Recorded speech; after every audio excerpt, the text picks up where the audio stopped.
Bem-vindos ao Postulados e Teoremas. Nessa aula, dando prosseguimento ao estudo da refração da luz, falaremos das lentes esféricas.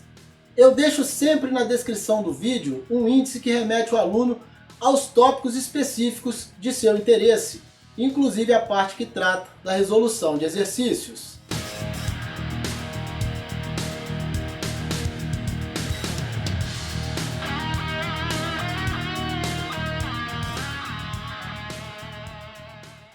Bom, pessoal, vamos começar hoje falando das lentes esféricas, iniciando pela introdução. A associação de dois dióptros com pelo menos um deles esférico é chamado de lente esférica. De modo geral, a gente pode dizer que uma lente esférica é o corpo transparente limitado pelas superfícies S1 e S2 dos dois dióptros. Aqui, nós temos dois dióptros, superfície S1 e superfície S2, representando aqui os dois dióptros. A região limitada por esses dois dióptros é o que a gente chama de lente esférica. Essa é uma lente esférica constituída por dois dióptros esféricos. Aqui também nós temos dois dióptros, S1 e S2, aqui a região limitada por essas superfícies, chamada também de lente, É uma lente esférica. Essa lente tem um dióptro plano e um outro esférico. Lembrando que basta que um deles seja esférico para que essa lente seja uma lente esférica. Na maioria das vezes, as lentes são constituídas de vidro ou acrílico e estão imersas no ar. É o que é mais comum, Por exemplo, o óculos é feito de vidro ou de acrílico e está imerso no ar. Contudo, é possível fabricarmos lentes de outros materiais e colocá-las em outro ambiente que não seja o ar, como é óbvio. Por isso, chamaremos de N1 o índice de refração do meio homogêneo em que a lente se encontra, e de N2 o índice de refração do material de que a lente é feita. Vamos agora definir os elementos geométricos de uma lente, mas vamos explorar esses elementos mais adiante. Aqui nós temos os dois vértices da lente, o vértice 1 e o vértice 2. Aqui nós temos o centro de curvatura das duas faces da lente, das duas superfícies da lente.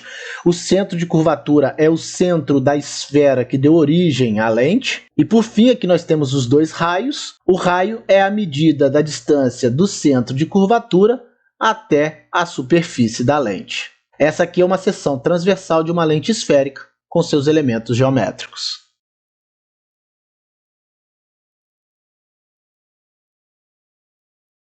Nomenclatura das lentes. A gente já viu que as lentes têm duas faces, sendo uma delas obrigatoriamente esférica. A depender do observador que esteja olhando suas faces, elas podem apresentar-se côncava, convexa ou plana. Podemos dizer também que, a depender de onde incide o raio de luz, a gente pode definir essa face como côncava, convexa ou plana.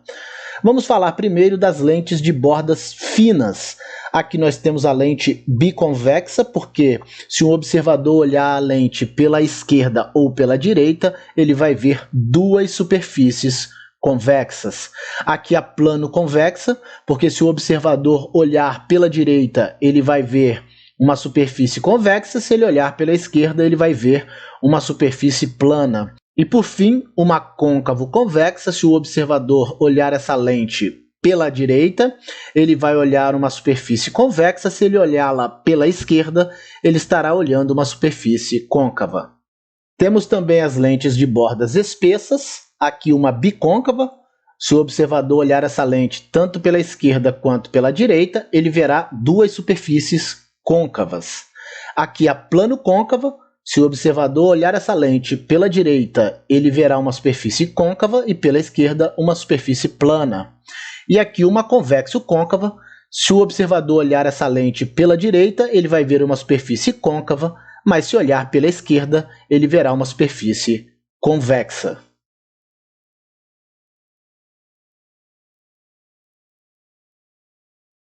Comportamento óptico das lentes esféricas. Quando um raio incide sobre uma lente paralelamente ao eixo principal e o raio refratado se aproxima do eixo principal, a gente diz que essa lente é uma lente convergente.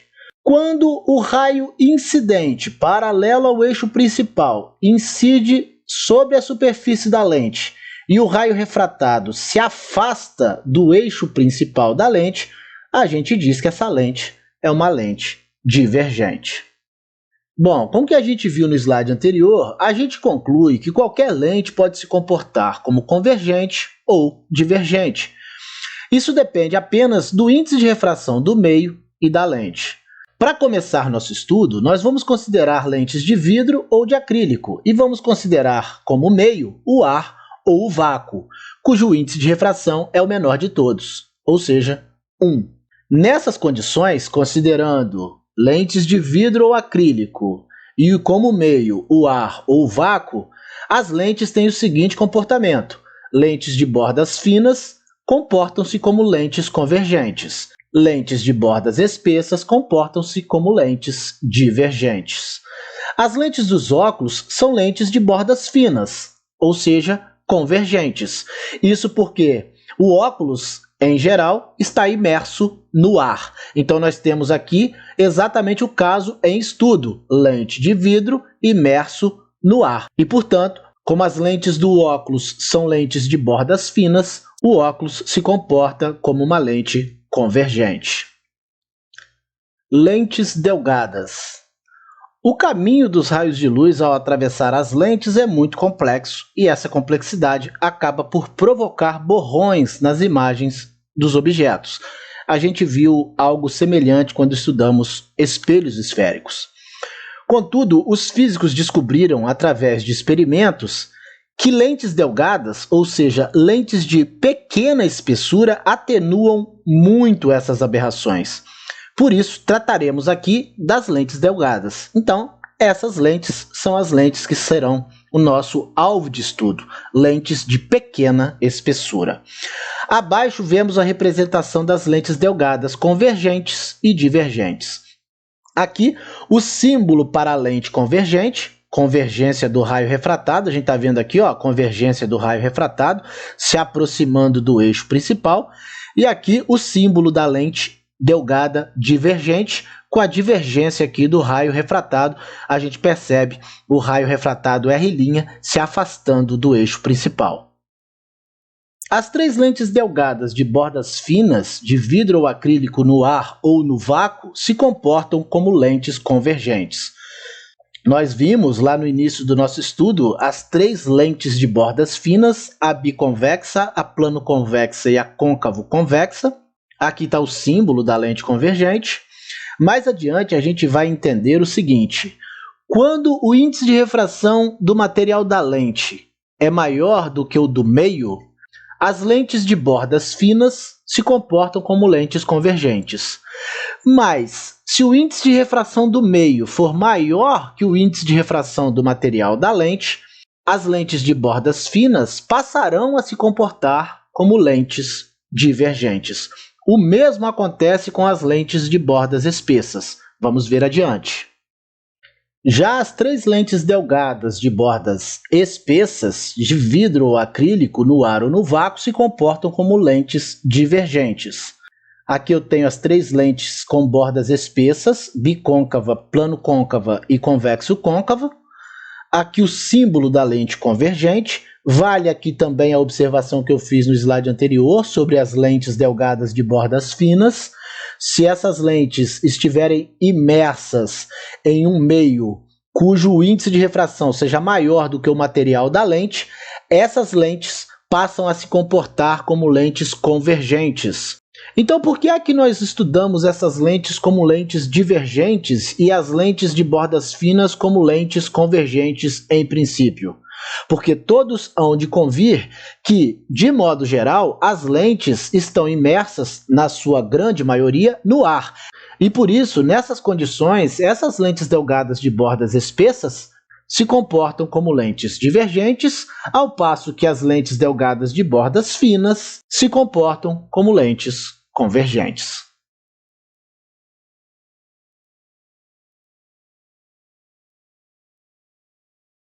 Centro óptico de uma lente delgada. Nas lentes esféricas usuais, os vértices V1 e V2 ficam muito próximos. A gente vê na lente bicôncava que os vértices V1 e V2 quase coincidem com esse ponto O, que é ponto médio do segmento V1-V2. Esse ponto médio O é chamado de centro geométrico da lente. Quando a gente definiu que a gente ia usar lentes esféricas delgadas, a gente impôs que elas tivessem espessuras desprezível, com V1 e V2 tecnicamente coincidentes. Em consequência disso, o centro geométrico também coincidirá com os vértices. É o que temos aqui na representação tanto da lente convergente quanto da lente divergente. Tá certo? O vértice coincidindo com o centro geométrico da lente, exatamente porque a espessura dessa lente pode ser desprezada. Esse ponto comum nas lentes delgadas é chamado de centro óptico. Então, esse ponto O, que é chamado de centro geométrico da lente nas lentes esféricas usuais, quando a gente está falando de lentes delgadas, na qual sua espessura pode ser desprezada, esse centro geométrico é chamado de centro óptico, pois ele coincide com os vértices da lente. Quais são as implicações do centro óptico coincidir com o centro geométrico da lente? Ao atravessar uma lente qualquer pelo seu centro geométrico, um raio de luz sofre um pequeno desvio lateral delta. No entanto, se a lente for delgada, esse desvio será tão pequeno que poderá ser desprezado. É o que a gente vê aqui na figura. Quando um raio de luz passa pelo centro geométrico da lente, ele sofre um desvio delta. Essa medida é a medida do desvio. Em outras palavras, eu posso dizer que esse desvio é a distância entre essas retas suportes paralelas. Mas quando a gente está falando de lentes delgadas, exatamente pelo fato do vértice praticamente coincidir com o seu centro geométrico, e por isso a gente chama esse centro geométrico de centro óptico, o raio que passa por esse centro óptico da lente sofre um desvio tão pequeno que a gente pode desprezar. É como se não houvesse desvio algum. É o que a gente vê tanto para a lente convergente quanto para a lente divergente. Os raios estão passando pelo centro óptico da lente sem sofrer qualquer desvio. Com isso, a gente pode enunciar a seguinte propriedade: todo raio de luz que passa pelo centro óptico de uma lente delgada a atravessa sem sofrer nenhum desvio.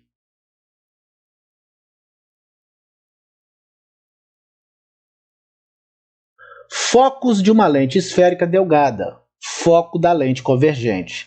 Se a gente fizer incidir em um dos lados da lente convergente um feixe de luz constituído por raios paralelos ao eixo principal da lente e muito próximos a ele, ao sofrer a refração na lente, os raios convergirão para um ponto chamado de F' sobre o eixo principal.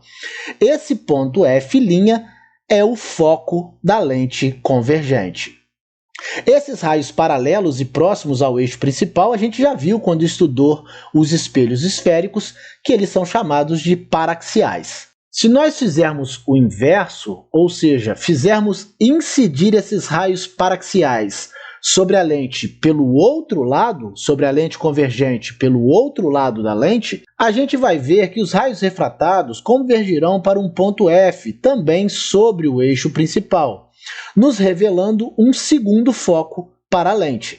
Então, as lentes convergentes possuem dois focos, o foco F e o foco F', a depender de qual lado da lente incide o feixe de luz. Foco da lente divergente. Na lente divergente, a gente vai perceber que a gente também tem dois focos, o foco F e o foco F'. Contudo, quando os raios paraxiais incidem na lente divergente, os raios refratados divergem em relação ao eixo principal. E o que passará pelo foco F' são os prolongamentos desses raios refratados. Quando isso ocorre, a gente diz que a natureza desse foco é virtual.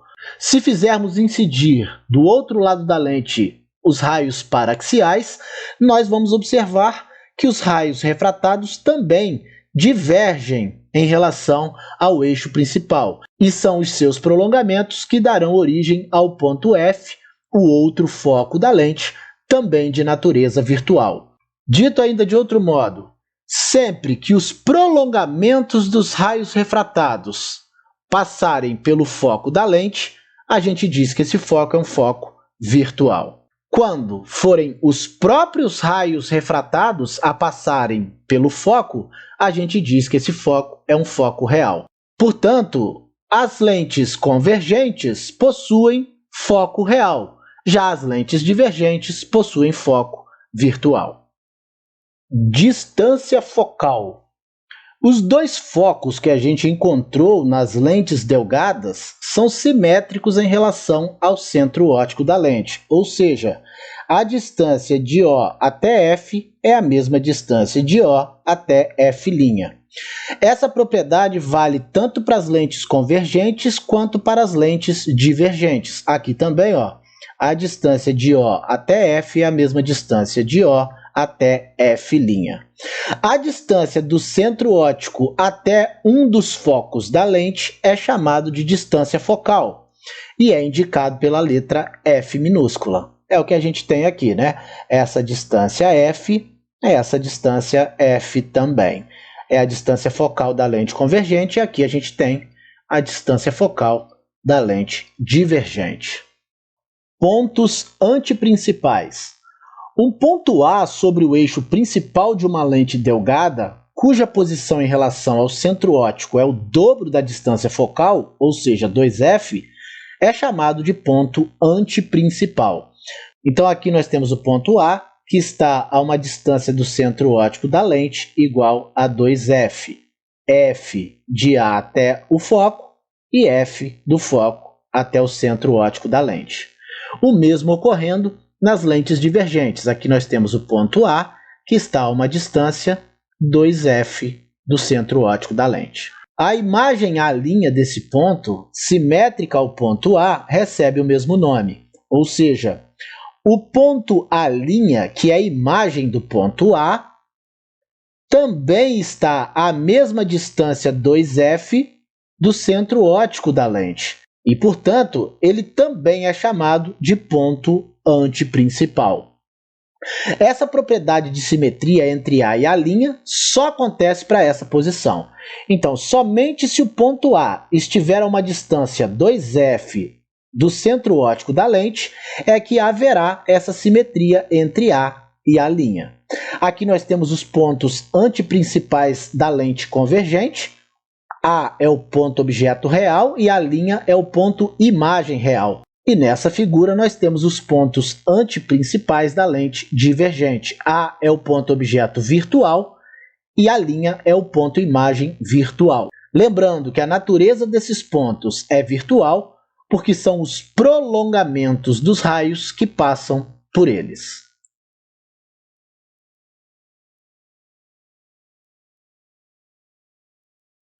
Propriedades geométricas. A gente pode resumir as propriedades mais importantes das lentes delgadas esféricas e definir os raios notáveis, tal como fizemos com os espelhos esféricos. Primeira propriedade. Todo raio de luz incidente que atravessa a lente, passando pelo seu centro óptico, prossegue sem desvio como raio emergente. A gente falou isso no slide anterior. Aqui nós temos um raio incidente incidindo sobre a lente exatamente no centro óptico, ele segue como raio emergente sem sofrer desvio. Isso acontece tanto na lente convergente quanto na lente divergente. Segunda propriedade. Todo raio que incide na lente paralelamente ao eixo principal emerge da lente passando efetivamente ou por meio do prolongamento por um foco principal. É o que a gente vê nas duas figuras. No caso da lente convergente, é o raio emergente que passa pelo foco da lente. No caso da lente divergente, o que passa pelo foco é o prolongamento do raio emergente. Observe que nas duas situações, o raio incidente incide sobre as lentes de forma paralela ao eixo principal das lentes. Terceira propriedade. Todo raio que incide na lente, passando por um foco, efetivamente ou por meio do prolongamento, emerge da lente paralelamente ao eixo principal. Ou seja, nas lentes convergentes, o raio incidente passa pelo foco e emerge ao incidir sobre a lente de forma paralela ao eixo principal da lente. No caso das lentes divergentes, o que passa pelo foco é o prolongamento do raio incidente, e quando isso ocorre, o raio emergente emerge também paralelamente ao eixo principal da lente.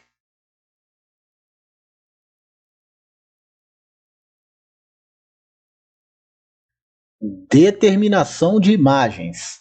Determinação da imagem de um objeto puntiforme.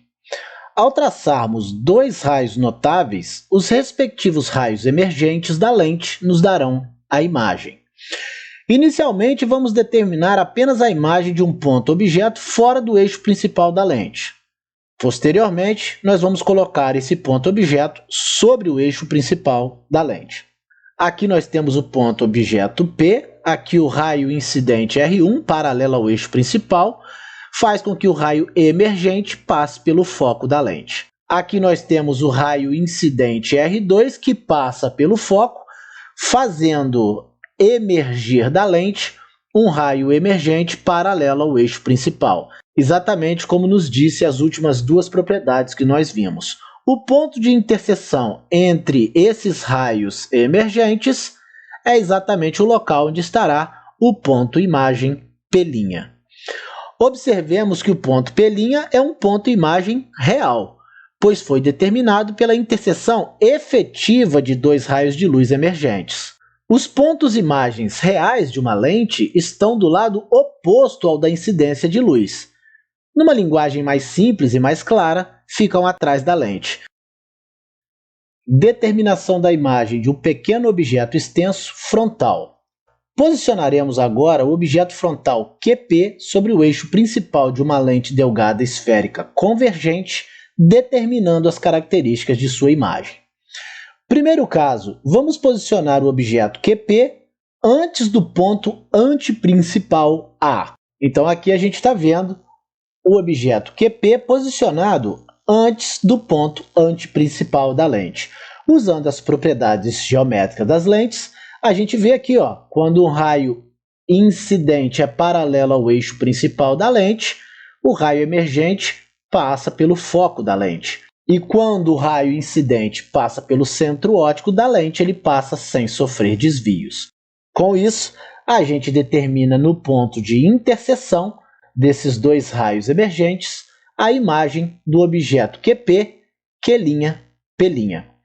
A respectiva imagem Q', está entre o foco F' e o ponto antiprincipal A'. Aqui está entre F' e A'. Ela é invertida, está de cabeça para baixo, real, porque está localizada efetivamente na interseção dos raios emergentes e é menor que o objeto, tal qual a gente percebe na demonstração gráfica. Esse tipo de imagem a gente obtém em máquinas fotográficas e nas filmadoras, exatamente com essas mesmas características.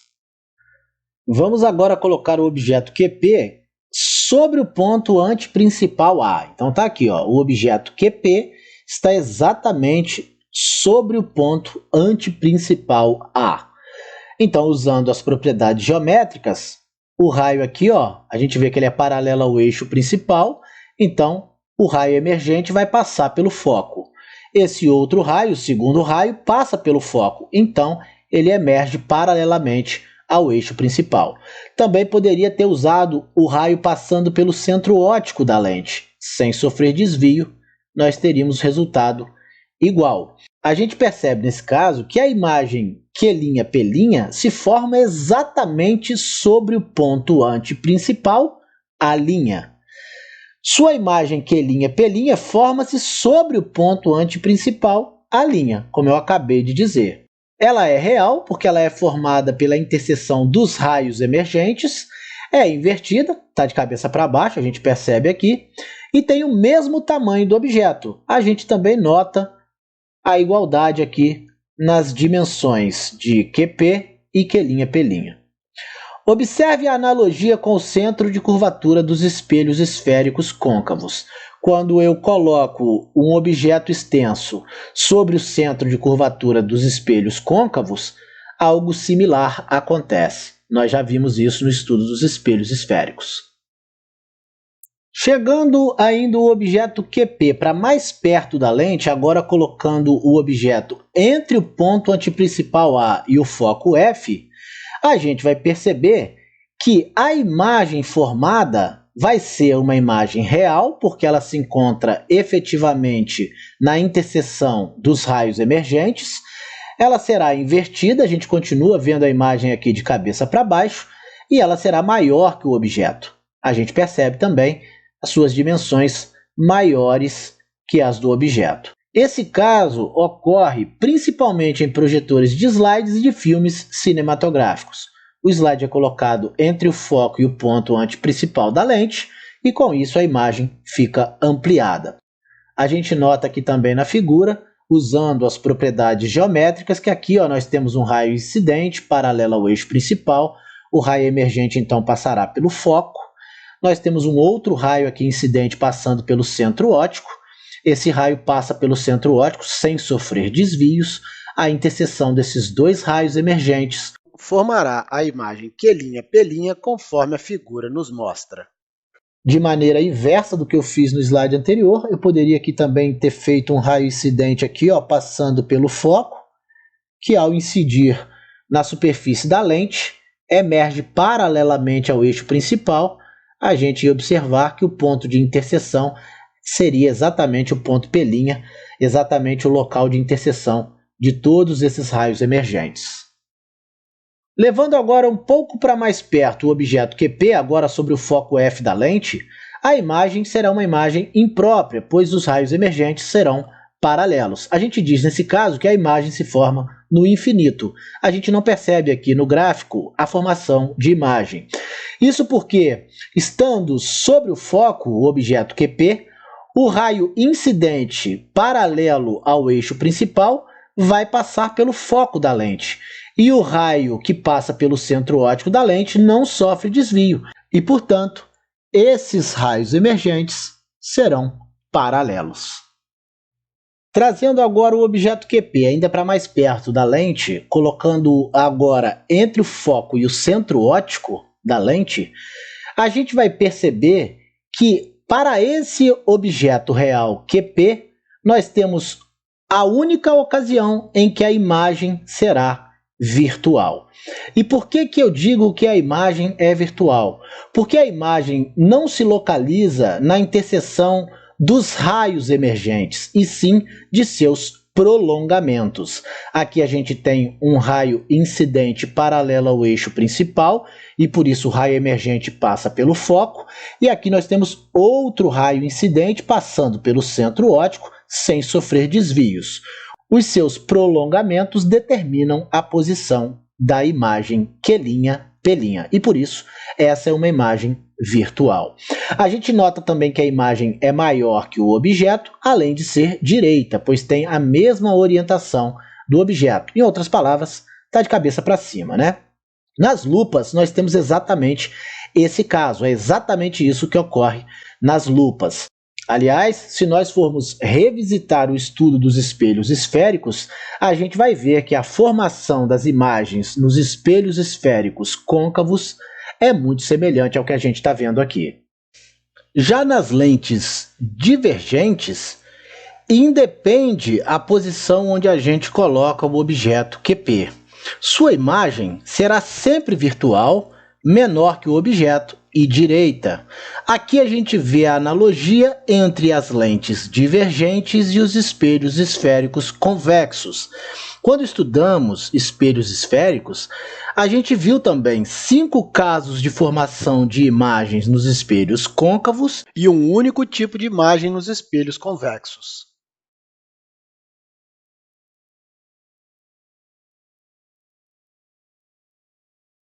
Focos secundários de uma lente delgada.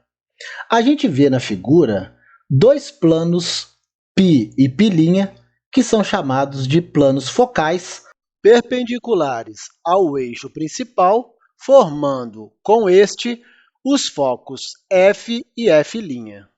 A interseção da reta R, que passa pelo centro óptico da lente, com os planos π e π', forma com esses planos os focos secundários, que a gente chama de FS e F'S.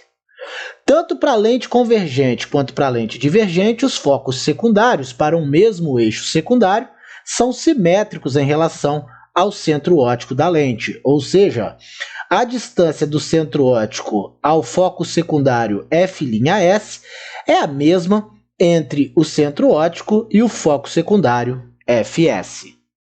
Aplicação do foco secundário.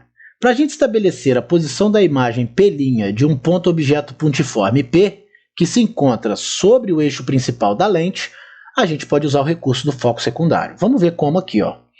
Primeiro, partindo de P, vamos desenhar um raio de luz R1 incidente na lente. Então, partindo de P, está aqui o raio R1 incidindo na lente, o raio R1 aqui. Depois, desenhamos o plano focal π' passando pelo foco F'. Está aqui, ó, o plano focal π', que passa exatamente pelo foco F'. Pelo centro óptico da lente, desenhamos um eixo secundário ES, paralelo ao raio incidente, e na interseção com o plano focal π, obtemos o foco secundário F'S. Então, nós vamos traçar aqui um eixo secundário, passando pelo centro óptico O. A interseção desse eixo secundário com o plano π' vai dar origem ao foco secundário F'S.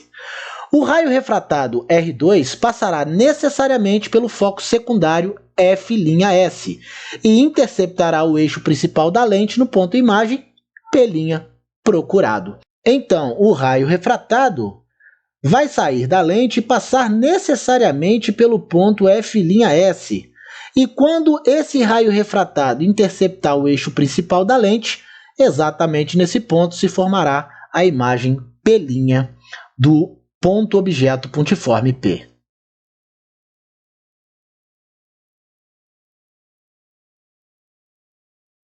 Estudo analítico das imagens nas lentes, o referencial de Gauss. O referencial de Gauss é constituído de dois eixos distintos. Nós já vimos isso quando estudamos espelhos.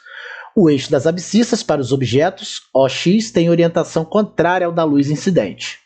O eixo das abscissas para as imagens, OX', tem orientação no mesmo sentido da luz incidente. Aqui, OX', que é o eixo das abscissas para as imagens, tem orientação no mesmo sentido da luz incidente. Já o eixo OX, que é o eixo das abscissas para os objetos, ele tem orientação no sentido contrário da luz incidente.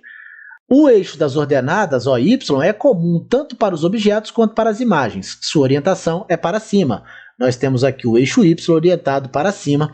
Ele é comum tanto para objetos quanto para a imagem. É nele que a gente determina a altura das imagens. Aqui o lado frontal da lente, aqui o lado de trás da lente, o lado frontal é onde a luz está incidindo. Lentes convergentes. Nesse tipo de lente, tanto o foco objeto como o foco imagem são reais. Dessa maneira, a distância focal é uma abscissa positiva.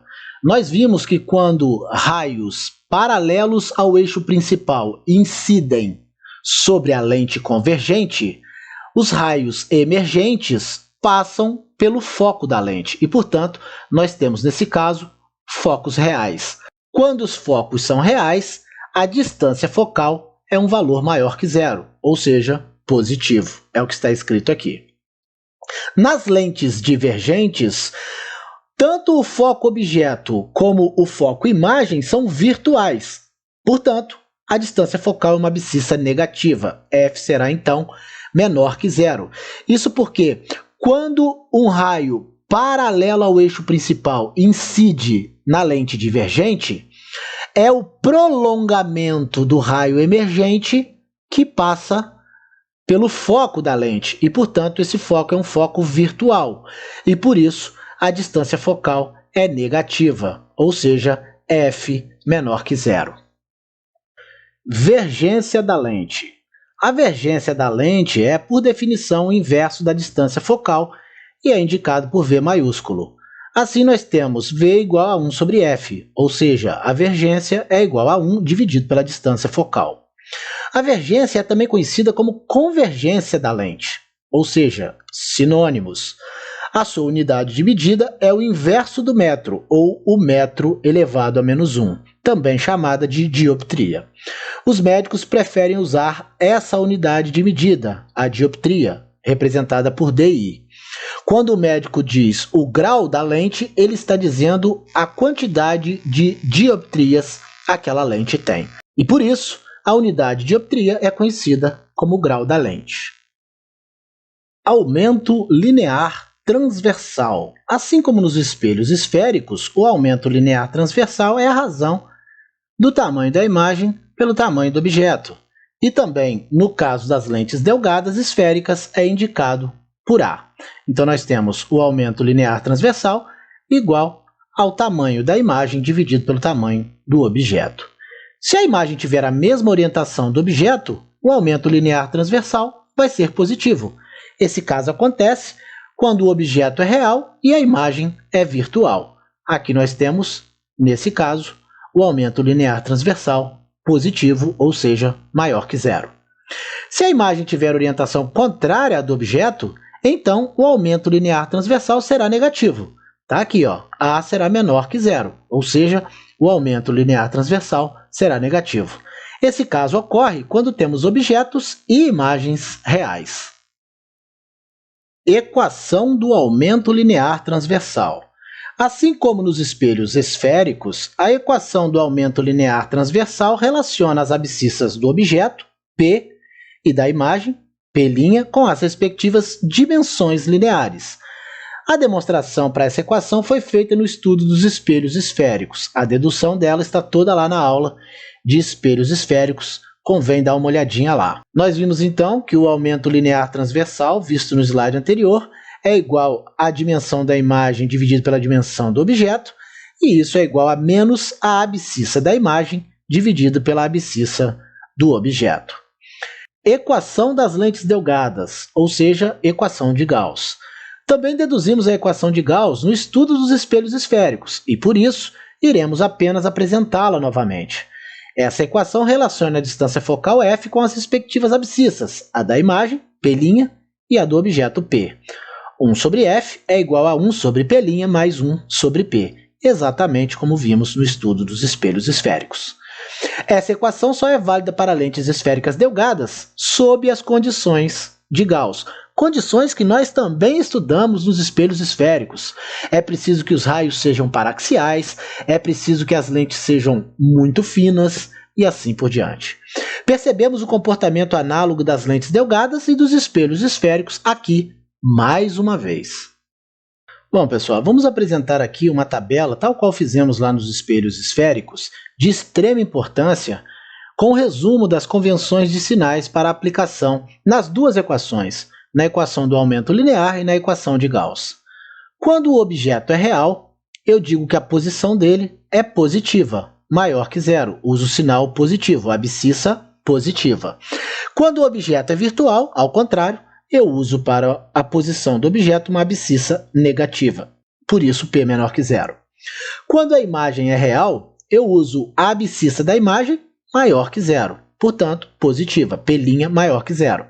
Quando a imagem é virtual, ao contrário, eu uso o valor para P' menor que zero, ou seja, com sinal negativo. Quando a imagem é direita, as dimensões I da imagem têm sinal positivo, portanto, I será maior que zero. Para a imagem invertida, I será menor que zero. Na lente convergente, a distância focal é positiva, ou seja, maior que zero. Na lente divergente, a distância focal é negativa e, portanto, menor que zero. Lembrar que na lente divergente o foco é virtual e na lente convergente o foco é real.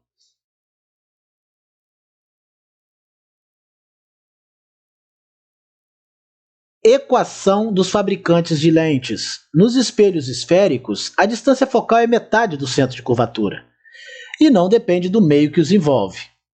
Nas lentes delgadas, o cálculo da distância focal é bem mais complexo, pois ele depende do material de que é feita a lente, ou seja, do seu índice de refração absoluto, que lá no início a gente chamou de N2, do meio que envolve a lente, ou seja, o índice de refração absoluto do meio em que a lente está imersa, lá no início a gente chamou de N1, e do raio de curvatura de cada uma das faces da lente.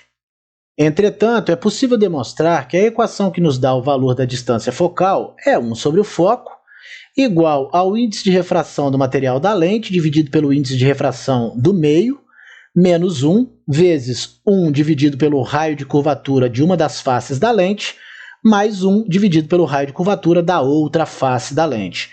Essa é a equação dos fabricantes de lente, ou equação de Rayleigh. Bom, para a gente aplicar a equação que a gente viu no slide anterior, a gente vai precisar convencionar os sinais para os raios das duas faces da lente. Por pura convenção, a gente vai dizer que faces convexas terão raio de curvatura positivo, faces côncavas terão raio de curvatura negativo, e face plana terá 1 sobre r tendendo a zero. Aqui nós temos uma face convexa e aqui uma face côncava. O raio de curvatura da face convexa, por convenção, será positivo, ou seja, maior que zero. O raio de curvatura da face côncava, também por convenção, será negativo, ou seja, r menor que zero. Lentes de bordas finas.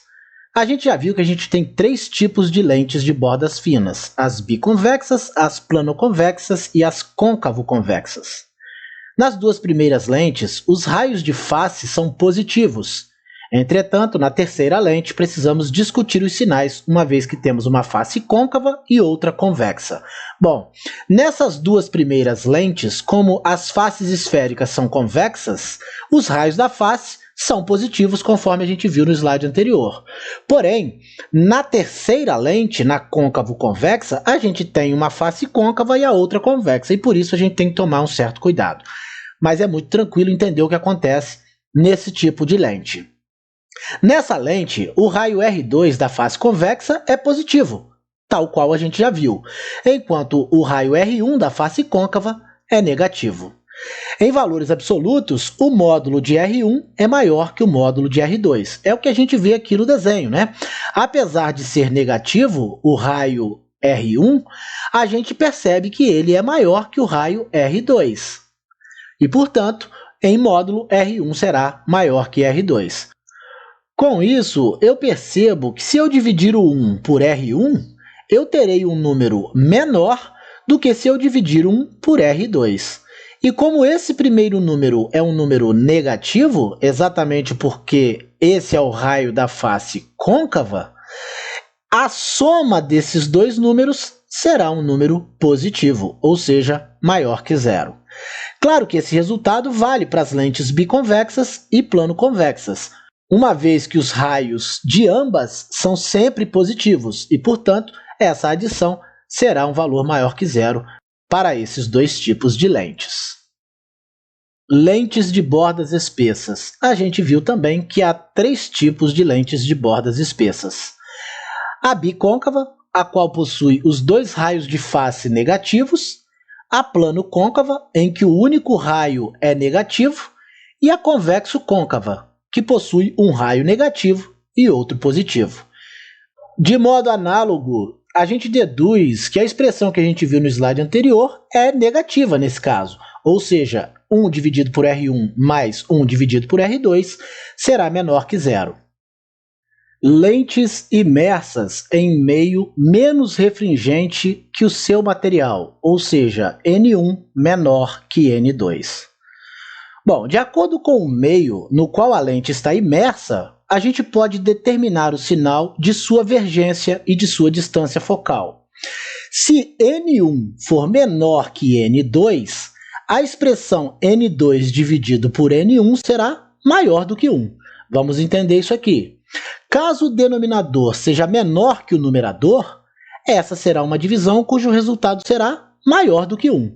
E, portanto, se esse valor é maior do que 1, subtrair esse valor de 1 me dará um valor maior que zero. Reescrevendo a equação dos fabricantes de lentes, a gente tem que a vergência é igual a N2 sobre N1 menos 1, vezes 1 sobre R1 mais 1 sobre R2. Acabamos de dizer aqui em cima que quando as lentes estão imersas em meios menos refringentes que o seu material, esse primeiro termo da multiplicação é positivo, ou seja, maior que zero. E, portanto, a sua vergência ou a sua distância focal dependerá do sinal do segundo termo desse produto. É o que está sendo dito aqui. Sendo o termo 1 positivo, o sinal da vergência dependerá do termo 2, o qual varia de acordo com o tipo de lente. Acabamos de ver nos slides anteriores. Para lentes de bordas finas, o termo 2 é positivo, e sua vergência será positiva, porque multiplicar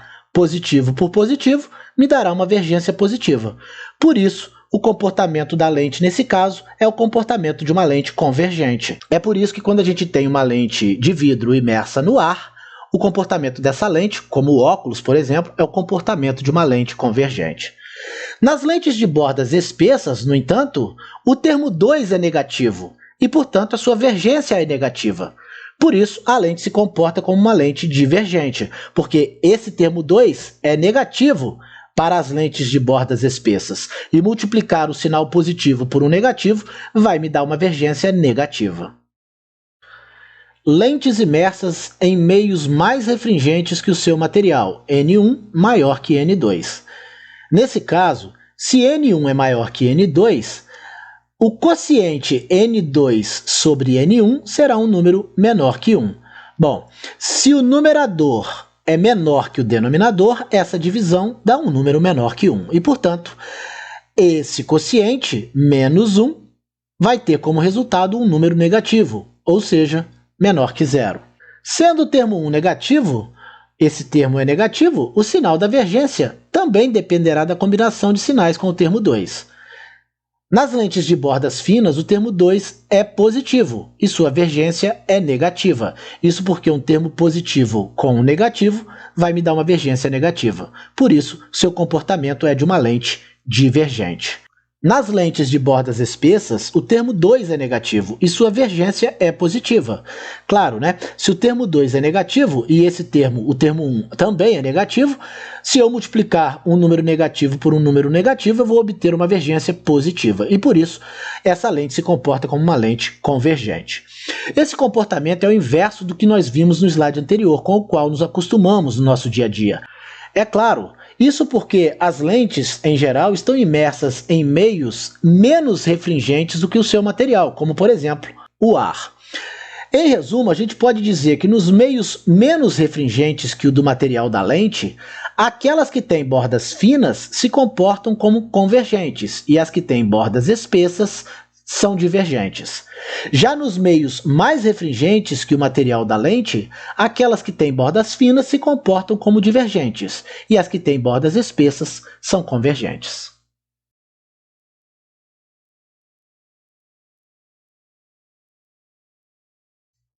Associação de lentes. Montando duas lentes delgadas esféricas de modo que seus eixos principais sejam coincidentes, isso quer dizer lentes coaxiais, e colocando um objeto luminoso QP diante da lente L1, perpendicularmente ao eixo principal, a luz proveniente do objeto vai sofrer a primeira refração em L1, na lente 1, e uma segunda refração em L2, na lente 2. Em cada uma delas haverá formação de imagem. A lente L1 vai conjugar do objeto QP a imagem Q1P1. Essa imagem, por sua vez, servirá de objeto para a lente L2, que conjugará a imagem Q2P2.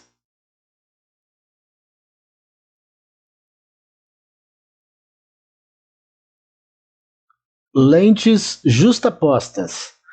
Quando duas ou mais lentes coaxiais são encostadas uma na outra, elas são denominadas lentes justapostas. Quando duas faces convexas são encostadas uma na outra, a gente percebe que apenas um ponto comum surge. No entanto, se a gente encostar uma face côncava em uma convexa, como é o caso do segundo exemplo aqui, ó, a face convexa encostada na face côncava, desde que elas tenham o mesmo raio de curvatura, haverá o que a gente chama de acoplamento.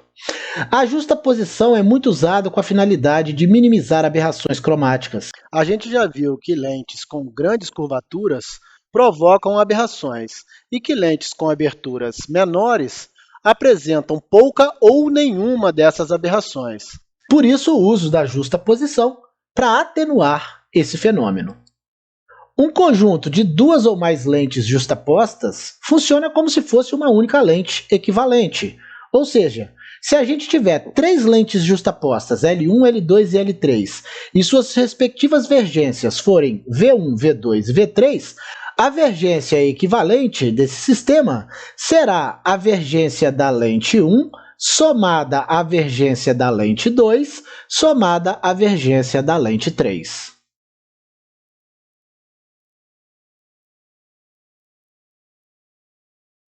Associação de lentes com espelhos. Vamos, a título de exemplo, montar um banco óptico formado por uma lente L convergente e por um espelho E plano. A título de observação, a lente poderia ser também divergente, assim como o espelho, ao invés de plano, poderia ser esférico, côncavo ou convexo. A lente convergente tem distância focal f e o espelho plano está situado a uma distância 3f da lente. Colocamos um objeto extenso e luminoso PQ a uma distância 2f da lente.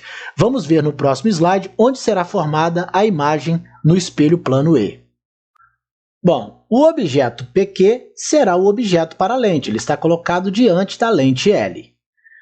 P1Q1 será a imagem conjugada pela lente, tá aqui, ó, P1Q1.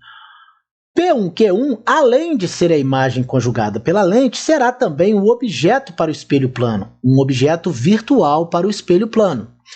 P2Q2 será a imagem conjugada pelo espelho plano, tá aqui, ó, P2Q2. Vamos determinar a posição de P2Q2.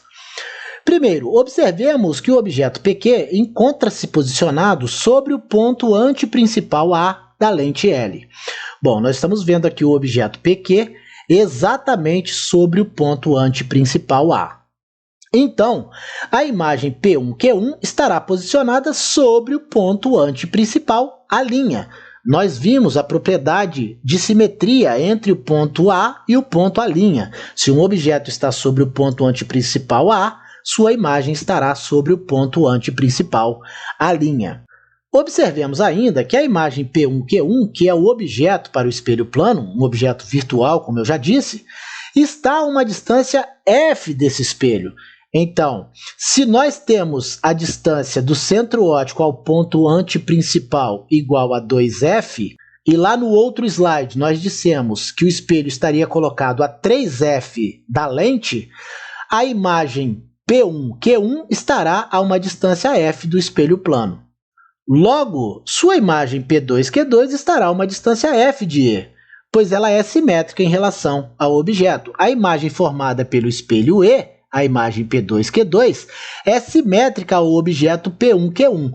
Então, P2Q2 estará à mesma distância do espelho que o objeto, ou seja, a uma distância f. No nosso próximo encontro, falaremos sobre a ótica da visão. Entenderemos que o olho humano funciona como se fosse uma lente esférica. Um grande abraço a todos e até a próxima!